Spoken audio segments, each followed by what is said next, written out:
আজি ভাৰতীয় জনতা পাৰ্টিৰ সভাপতি ভৱেশ কলিতা ডাঙৰীয়াৰ সভাপতিত্বত আমাৰ দলৰ সংসদ বিধায়ক জিলা সভাপতি আৰু জিলাৰ প্ৰভাৰী সহপ্ৰভাৰী আৰু যুৱ মৰ্চাৰ জিলা সভাপতি ৰাজ্যিক অফিচ বেয়াৰাৰ আমি সকলোৱে লগ হৈ অহা সপ্তাহটোৰ বিভিন্ন কাৰ্যসূচী সন্দৰ্ভত আমি আলাপ আৰু আলোচনা কৰোঁ।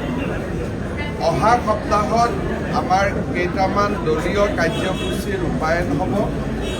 অহা 18, 19, 20 আৰু 21 তাৰিখে আমি অসমৰ বিভিন্ন ধৰ্মীয় অনুষ্ঠানত স্বচ্ছ তীৰ্থ উৎসৱ পালন কৰিম।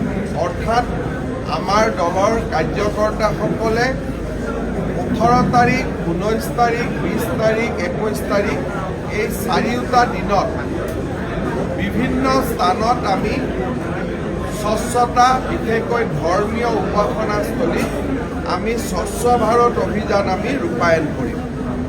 অহা 22 তাৰিখে ৰাতিপুৱা আমি একেলগে কোনোবা নহয় কোনোবা ধৰ্মক্ষেত্ৰত বহি আমি ৰাম মন্দিৰৰ প্ৰাণ প্ৰতিষ্ঠা উৎসৱ আমি সকলোৱে একেলগে প্ৰত্যক্ষ কৰিম। 22 তাৰিখে সন্ধিয়া অসমৰ বিভিন্ন নামঘৰত আমি আই মাতৃসকলক একোখনকৈ শৰাই দিম আৰু সেই শৰাইখনৰ জৰিয়তে 22 তাৰিখে যাতে অসমৰ বিভিন্ন নামঘৰ মঠ মন্দিৰত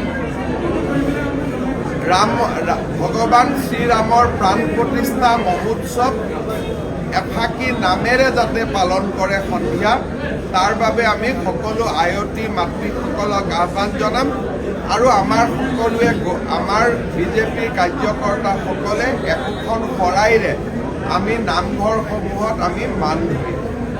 ৰাম মন্দিৰৰ প্ৰাণ প্ৰতিষ্ঠাৰ পিছত 25 তাৰিখে অসমৰ প্ৰতিখন সমষ্টিত 1000 বাইকেৰে গণৰাজ্য দিৱসৰ প্ৰাক মুহূৰ্তত যুৱ মৰ্চাৰ সদস্যসকলে একোটা বাইক প্ৰচেছন কৰিব। আমি 25 জানুৱাৰীত কৰিম।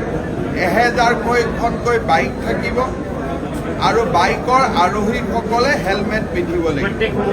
প্ৰত্যেক 126টা সমষ্টিত 1000 কৰি বাইক ৰেলী, 1000 মিনিমাম, ওপৰত যি কৰে কৰিব পাৰিব।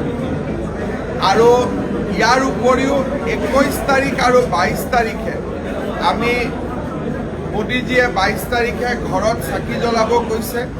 21 আৰু 22 তাৰিখে আমি আমাৰ কাৰ্যকৰ্তা বজাৰ আদিত আমি আলোকসজ্জা কৰাৰ বাবে আমি চেষ্টা কৰিম। 22 তাৰিখে দিনটো ড্ৰাই ডেও থাকিব।